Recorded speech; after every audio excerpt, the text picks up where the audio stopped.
It's a vast pottery army which is slowly being unearthed from the tomb where it's lain for more than 2,000 years. It is a giant army of pottery that is gradually being excavated from the tomb in which it has lain undisturbed for over 2,000 years. But what if one of history's greatest leaders, the man who had brought China together more than 2 millennia ago, had secrets that might rewrite our knowledge of the past, and even the present? This is where China's first emperor, Qin Chang, was buried over 2,000 years ago. For the researchers, it quickly becomes evident that these statues had been carefully crafted and then buried as an army to guard the emperor in the next world. Scientists have unearthed something remarkable, something with the power to rewrite the history of the first emperor in terms nobody could have imagined. But the reality is not easy, and the finding generates more questions than it does answers. To unravel these enigmas, we need to plunge into the tale of China's first emperor's DNA. Qin Shang's legacy was gargantuan. When he came to power in 221 BC, he accomplished something no one before him had managed. He unified the fractured warring states of China under a single central rule and declared himself the first emperor. Though his reign lasted just over a decade, in that short span he reshaped the political and cultural foundations of the nation so completely that many of his reforms outlived him by centuries. Qin saw power not just as a working reality but also as a sign. Practically, he unified weights and measures, established a common money, and imposed a common written script so that law, commerce, and communications could operate perfectly throughout his extensive dominions. On the symbolic level, he constructed on a previously unmatched scale, leaving monuments and projects intended to bear his name well into the future. The earliest integrated form of the Great Wall was initiated under his reign, when separate regional walls were linked together and continued into a protective line that ran hundreds of miles along northern China. In American measurements, sections connected during his time totaled around 3,000 miles. Though later dynasties would restore and enlarge it, Qin's wall was the starting point of what would become one of the world's largest man-made entities. But Qin's ambitions extended much more than into defense. He initiated the development of massive road networks that totaled well over 4,000 miles, meant to transport armies quickly and protect trade throughout the empire.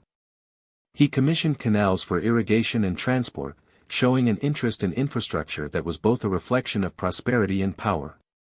The projects were declarations of permanence, evidence that a unified empire could bring in resources and manpower on a scale never dreamed of before. Nowhere, though, is Qin's vision more vividly lived on than in his necropolis complex south of Mount Li in modern Shaanxi province. The ancient historian Sima Qian noted that work started shortly after Qin was crowned king of Qin state, well before he became emperor of United China. Thousands of workers were already engaged on the mausoleum when he proclaimed himself emperor. Subsequent dynastic histories attest that over 700,000 workers toiled on the project, a huge figure, though contested, which nevertheless testifies to the sheer scale of the labor force. The compound spans over 20 square miles, encircled in the center by a sealed burial mound, a gigantic earthen pyramid approximately 250 feet tall. Its design replicated the empire the Emperor Qin governed during life, featuring palaces, administrative buildings, stables, and armories all in miniature design. By doing this, the emperor aimed to bring his kingdom with him to the afterlife. The most iconic aspect of this complex is certainly the terracotta army, unearthed in 1974 by farmers digging a well. Entombed in subterranean pits and formationally placed for battle, this clay army of soldiers was designed to protect the tomb of the emperor. Each warrior is roughly 5 feet 11 inches tall, with generals being nearer to 6 feet 5 inches in stature. No two faces were the same, and remnants of pigment indicate they had been brightly painted in the past. Horses, chariots, and weaponry stood beside them, finishing the illusion of a ready army. Detail indicates not only Qin's fixation on order and control but the resources he alone commanded.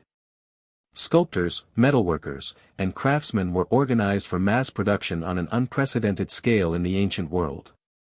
Qin's mausoleum's central tomb is still sealed.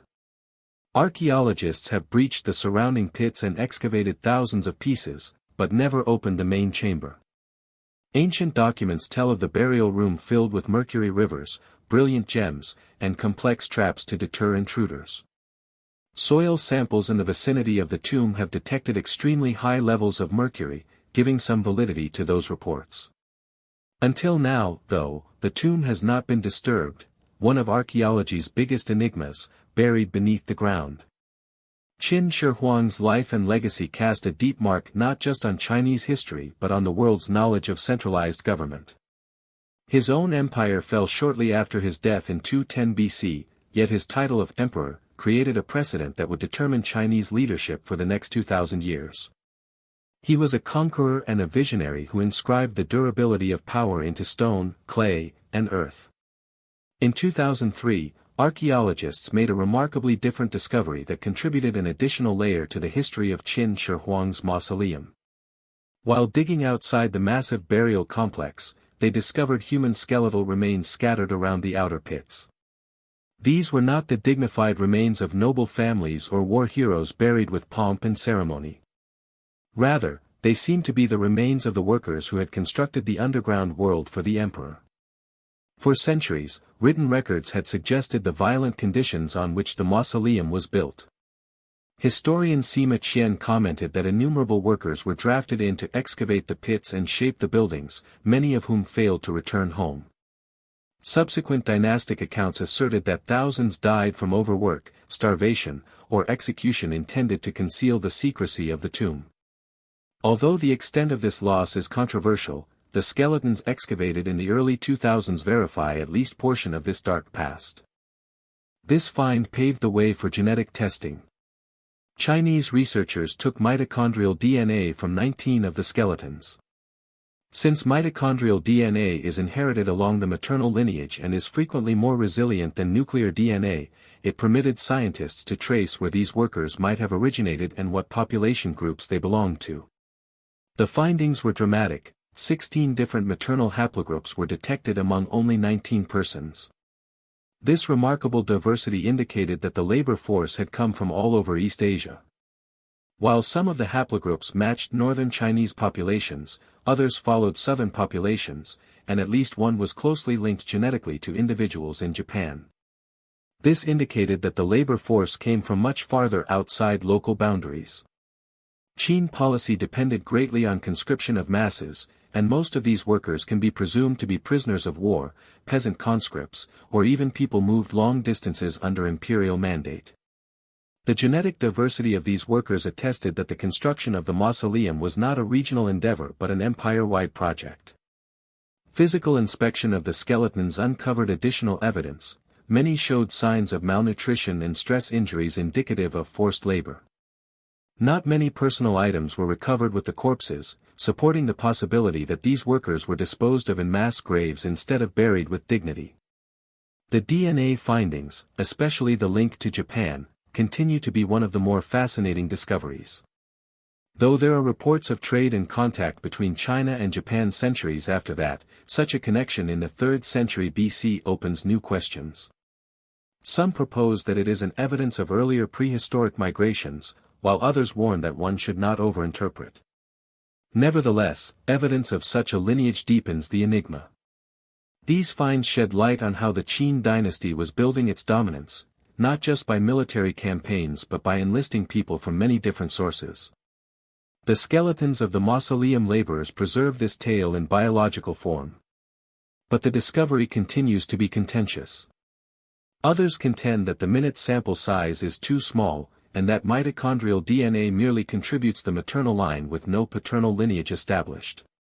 Nevertheless, the evidence creates a compelling picture of an emperor who ordered men and women from all over a vast geography to work for decades on a tomb constructed to last forever.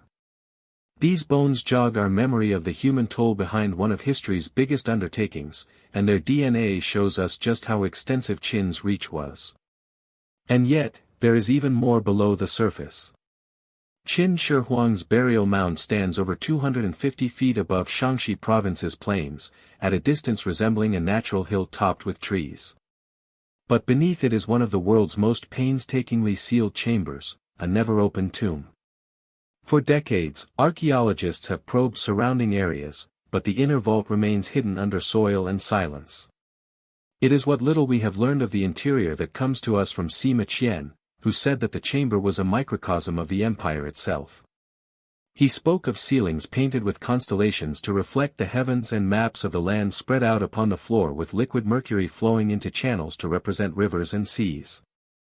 For centuries this was written off as exaggeration, but since recent soil tests have verified mercury content many times greater than natural background concentrations, his story must be believed.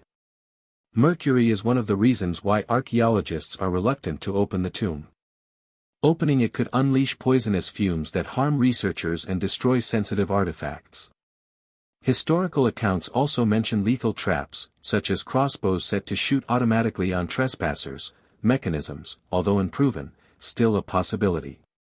These threats render excavation unsafe, even without taking into account the preservation issues. The terracotta army itself demonstrated the vulnerability of what may be inside. When the initial statues were uncovered in 1974, their colorful paint peeled off in a matter of minutes upon exposure to air.